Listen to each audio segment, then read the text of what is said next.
Hola amigos de YouTube, hoy les vengo con una creepypasta. El señor Bocón bien corre creepypasta.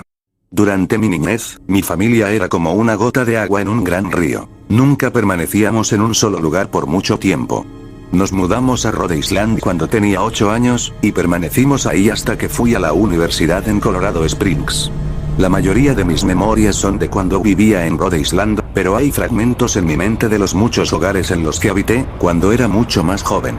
La mayoría de estas memorias son poco claras y sin sentido, como el perseguir a otro niño en el patio de una casa en Carolina del Norte, intentar construir una balsa detrás de un departamento en el que viví en Pensilvania, y cosas como esas. Pero hay un puñado de memorias que permanecen tan claras como el vidrio, como si hubiesen ocurrido ayer. Vivíamos en una casa en las afueras de la bulliciosa ciudad de New Vineyard, Maine. Era una casa grande, en especial para una familia de 3. Había una serie de cuartos que estaban totalmente desocupados, a los cuales no entré durante el tiempo en el que viví en esa casa. Supongo que era un desperdicio de espacio, pero era lo único que pudo rentar mi papá, es que quedaba cerca de su trabajo. Recuerdo que, en el día después de mi cumpleaños, tuve una fiebre tremenda. El doctor dijo que tenía mononucleosis, lo que, para mí, significaba más fiebre y no poder salir a jugar por al menos 3 semanas. Era un momento terrible para estar atado a la cama. Estábamos empacando para mudarnos a Pensilvania, y la mayoría de mis cosas ya estaban dentro de cajas, dejando mi cuarto casi vacío. Mi mamá me traía agua mineral y libros varias veces al día, los cuales servían como único entretenimiento durante estas semanas. No recuerdo exactamente cómo conocí al señor Bocón. Creo que fue una semana después de que me diagnosticaron la mono. Mi primera memoria de la pequeña criatura fue de cuando le pregunté su nombre. Me dijo que lo llamara señor Bocón, porque tenía una boca enorme. De hecho, ahora que lo pienso, todo en su cara era enorme en comparación a su cuerpo, su cabeza, sus ojos, sus arrugadas orejas. Pero su boca, sin duda, era lo más grande. «Uno que pareces a un Furby», le dije mientras miraba uno de mis libros. El señor Bocón se detuvo y me miró extrañado. «¿Furby? ¿Qué es un Furby?», me preguntó.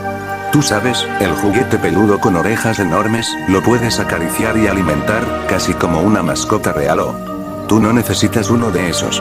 No es lo mismo que tener un amigo real». Recuerdo que el señor Bocón se desaparecía cada vez que mi mamá iba a mi cuarto a revisarme. Se ocultaba bajo mi cama y me decía: «No quiero que tus papás me vean, tengo miedo de que ya no nos dejen jugar juntos». No hicimos mucho durante los primeros días. El señor Bocón solo veía mis libros, fascinado con las imágenes e historias. Por ahí de la tercera o cuarta noche desde que lo conocí, me despertó con una gran sonrisa en su rostro. «Vamos a jugar un nuevo juego», me dijo. «Pero tenemos que esperar hasta después de que tu mamá venga, porque es un juego secreto». Después de que mi mamá me trajera más libros y refresco, a la hora de siempre, el señor Bocón se deslizó desde debajo de la cama y tomó mi mano. «Tenemos que ir al cuarto que está al final del pasillo», me dijo. Me negué al principio, pero el señor Bocón insistió hasta que cedí. El cuarto en cuestión no tenía ni muebles ni tapiz. Lo único que lo distinguía era una ventana del lado opuesto a la puerta. El señor Bocón corrió a través del cuarto, y le dio un firme empujón a la ventana, dejándola un poco abierta. Entonces, él me insistió en que mirara hacia el piso de afuera. Aunque estábamos en el segundo piso de la casa, la caída era más alta debido a que estábamos en una colina. «Me gusta jugar a fingir aquí», me explicó el señor Bocón. «Finjo que hay un suave y enorme trampolín allá abajo, y brinco. Si lo crees con todas tus fuerzas, vas a ver que rebotas hasta acá arriba, como una pelota. Quiero que lo intentes». «Es muy alto», le dije. «Pero eso es lo divertido.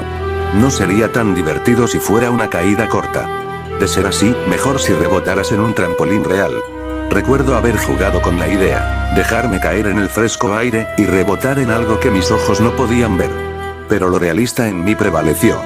«Quizás en otra ocasión», le dije. «No sé si tenga tanta imaginación. Podría lastimarme». La cara del señor Bocón se contorsionó con un gruñido, pero solo por un momento. Decepcionado, se metió debajo de mi cama, donde estuvo quieto el resto del día. La mañana siguiente, el señor Bocón llegó con una pequeña caja. «Quiero enseñarte malabares», me dijo. «Aquí hay algunas cosas que puedes usar como práctica, antes de que te dé tu primera lección». Mire la caja. Estaba llena de cuchillos. Mis patas me matarán. Le grité horrorizado, pues el señor Bocón había traído a mi cuarto objetos que mis papás no me dejarían tocar nunca. El señor Bocón gruñó. Es divertido jugar con esto. Quiero que lo intentes. Alejé la caja de mí. No puedo. Me regañarán. Los cuchillos no son seguros para aventarse. Las cejas del señor Bocón se cerraron, molesto. Tomó la caja con los cuchillos, y se metió debajo de la cama, otra vez, durante todo el día. Me empezaba a preguntar qué tan seguido se la pasaba debajo de mí. Desde ese entonces, empecé a tener problemas para dormir. El señor Bocón me despertaba en la noche diciéndome que había puesto un trampolín real debajo la ventana, uno enorme que no podía ver en la oscuridad. Siempre me negué y trataba de volver a dormir, pero el señor Bocón persistía. Algunas veces, se quedaba a mi lado hasta el amanecer, animándome a saltar. Ya no era tan divertido jugar con él. Una mañana, mi mamá fue hacia mi cuarto, y me dijo que tenía permiso de ir a caminar afuera. Pensaba que el aire fresco sería bueno para mí, especialmente después de estar confinado a mi cuarto por tanto tiempo. Con emoción, corrí hacia el patio, esperando poder sentir el sol en mi cara. El señor Bocón me estaba esperando. Hay algo que quiero que veas, me dijo. Debí darle una mirada fea, porque entonces me dijo, ¿es seguro? No pasa nada, te lo prometo. Lo seguí hasta un viejo camino que corría a través de los bosques detrás de mi casa. Este es un camino importante, me explicó. Tengo muchísimos amiguitos de tu edad. Cuando estuvieron listos, los llevé por este camino. A un lugar especial. Todavía no estás listo, pero algún día, espero, lo estarás. Regresé a mi casa preguntándome qué tipo de lugar existía más allá de aquel camino. Aproximadamente 2 semanas después de conocer al señor Bocón, empacaron la última carga de cajas en el camión de mudanzas. Me fui adelante con mi papá, en un largo recorrido hacia Pensilvania. Había considerado en decirle al señor Bocón que me iba, pero aún teniendo 5 años, sospechaba mucho de las intenciones de la criatura, a pesar de lo que me decía. Fue por esta razón que decidí no mencionar nada de mi mudanza. Eran las 4 AM cuando mi papá y yo estábamos en el camión. Mi papá esperaba llegar a Pensilvania para la hora de la comida al día siguiente, con ayuda de una larga dotación de café y bebidas energéticas. Recuerdo que se parecía más a un tipo que estaba a punto de correr una maratón, que un tipo que se la pasaría sentado por un par de días. Muy temprano para ti, ¿verdad? Afirmé con la cabeza, mientras la ponía en la ventana, esperando dormir un poco antes de que saliera el sol. Sentí la mano de mi papá en mi hombro. Esta será la última mudanza, lo prometo. Sé que es difícil para ti, especialmente estando con esa enfermedad. Una vez que obtenga mi promoción, podremos quedarnos en un solo lugar, y entonces podrás hacer amigos. Cuando el camión comenzó a moverse, vi la silueta del señor Bocón en la ventana de mi cuarto. Parado, inmóvil, se despidió lastimosamente con su mano. No me despedí, años después, regresé a New Vineyard. El terreno donde se encontraba mi casa estaba vacío, a excepción de los cimientos. Resulta que la casa se quemó algunos años después de que yo y mi familia nos fuimos. Por curiosidad, busqué el camino que el señor Bocón me enseñó, y al encontrarlo, decidí seguirlo. Una parte de mí esperaba que el señor Bocón saltara sobre mí de repente, y me espantara dándome un infarto, pero tenía la sensación de que el señor Bocón ya no se encontraba en ese lugar, como si de alguna manera él estuviese atado a la casa que ya no existe. El camino llevaba a uno de los cementerios de New Vineyard. Al ver muchas de las tumbas, pude darme cuenta que la mayoría pertenecía a niños no mayores de 9 años. Autor: Perfect Circle 35. Anuncio continuación no oficial. 3. Recorrí el cementerio entero y no podía dejar de notar todos los niños muertos. Mientras más caminaba, más niños había. Al ver todo el cementerio, volví por donde vine.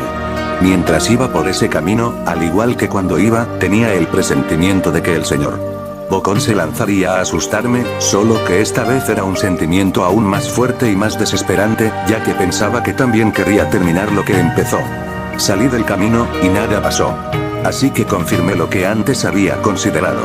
Al parecer el señor Bocón sí se había ido con la casa. Al pensar en esto, me fui de ahí, y seguí con mi vida normal, pensando que el señor Bocón ya no existía. Al pasar los años, me gradué de la Universidad de Ingeniería Civil, conseguí una esposa muy buena y trabajadora. Ella es doctora, y aún no tiene su especialidad, ya que al terminar quedó embarazada. Tuvimos nuestra hija. Una niña muy hermosa y saludable. Su nombre es Anabel y ya tiene 2 años, y es igual a su padre, igual a mí. Mi esposa empezó la maestría en oftalmología y ya está cursando su 2.º año. Sin embargo, algo muy hermoso interrumpió su carrera. Anne, mi esposa, quedó embarazada. Al saberlo mi esposa me lo comentó. Estaba muy feliz, hasta que me dijo algo que estaba pensando. Me pidió que construyera una casa para que viviéramos todos. Nosotros, nuestros hijos y los que vendrán. Eso no es nada, estábamos bien acomodados económicamente, el problema era el lugar de construcción. Quería que nuestros hijos pudieran contemplar la misma alegría que yo cuando vivíamos en la casa del señor Bocón, pero por supuesto, ella no sabía nada de eso. Pasaron los días y no podía dejar de pensar en eso, no podía permitir que mis hijos pasaran por eso, pero me di cuenta que no estaba preocupado por eso, sino porque había llegado el momento de enfrentar lo que me había pasado. Al final, pensé que estaba bien mudarnos ahí.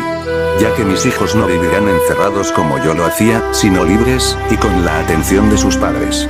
También recordé que el señor Bocón se había ido con la casa, y que no molestaría más. Me convencí de eso, y fui hasta mi esposa y le dije que empezaría la casa de inmediato, ya que acababa de terminar el edificio que construía. Empecé a construir la casa sin cesar, terminé muy entusiasmado por tener una casa propia, que incentivaba a los trabajadores para que se apuraran. Mientras construía, mi esposa dio a luz. Era un bebé muy hermoso, un varoncito. Lo llamé Marcos, y al igual que su hermana nació muy saludable. Meses después, nos mudamos a la casa que construí. Era igual a la otra, cuando yo era niño, pero no tenía ninguna habitación desocupada, era la casa ideal para mis hijos. Al mudarnos, mis hijos se pusieron muy felices, ya que era una nueva experiencia para ellos. Mis hijos crecieron como cualquier otro, con el apoyo de sus padres, y estudiando en una escuela prestigiosa. Mi hija ya tiene 6 años, y mi hijo tiene 4. Siempre estaba con ellos, ya que tenía miedo que el señor Bocón apareciera. Pero mientras más tiempo pasábamos en la casa, más me olvidaba de eso. Empecé a tener problemas económicos, no vendía nada. Solo nos basábamos en nuestros ahorros y en el trabajo de Anne. Las cosas se pusieron duras y cada vez más difíciles.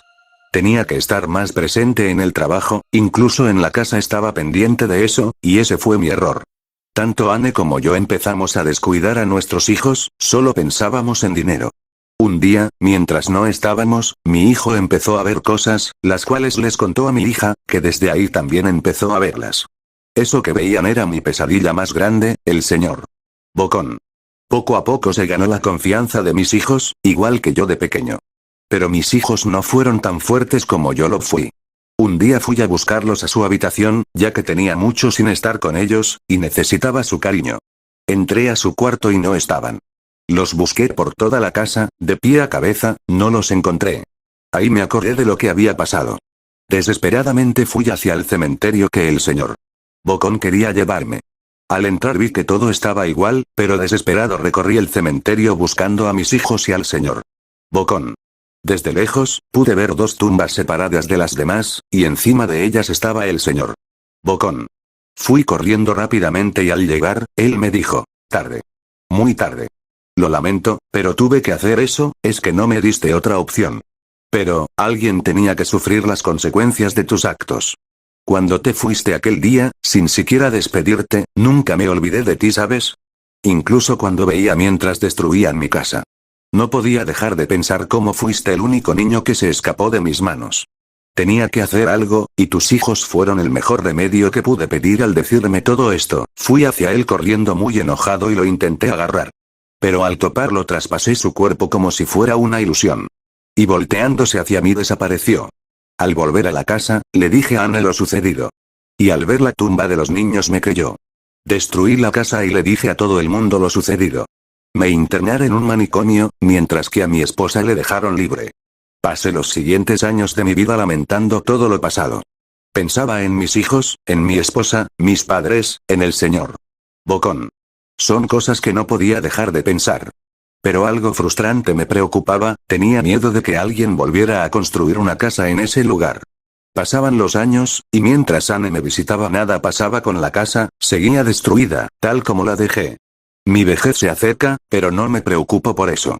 Solo me alegra que no tenga que revivir lo sucedido. Pasan los años, ya tengo 1000 arrugas en todo el cuerpo. Mi muerte se está acercando, ya lo vengo sintiendo desde hace mucho. Aún no se lo comento a Anne, no quiero preocuparla. Ya siento que la hora llega, siento como mi cuerpo no da para más.